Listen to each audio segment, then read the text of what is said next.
Piye iki? Ngejak damai.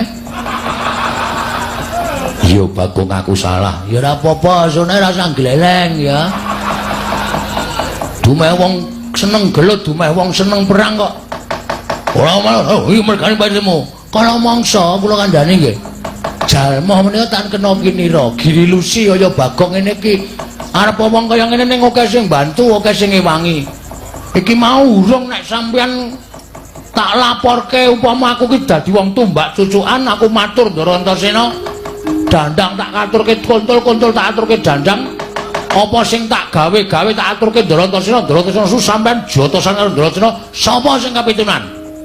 Ya Bagong, nggih. Manis ana iki ora sok aneh-aneh. Ya ora. Piye terus arep iki madeg dhewe wae bergabung? Aku manunggal karo kakekne piye iki ngejak damai. Ya Bagong aku salah. Ya ora apa-apa, sone rasa gleleng ya. Dumeh wong seneng gelut, dumeh wong seneng perang kok. Ora malah iki mergane pasimu. Kala mangsa kula kandhani nggih. Jalma menika tak kena kinira, giri lusi kaya Bagong ngene iki. Arep wong kaya ngene ning akeh sing bantu, akeh sing ngewangi.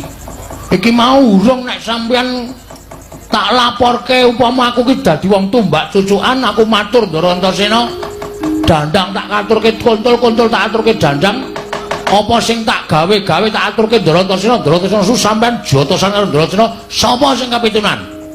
Ya Bagong, nggih. Manis ana iki ora sok aneh-aneh. Ya ora. Piye terus arep iki madeg dhewe wae bergabung?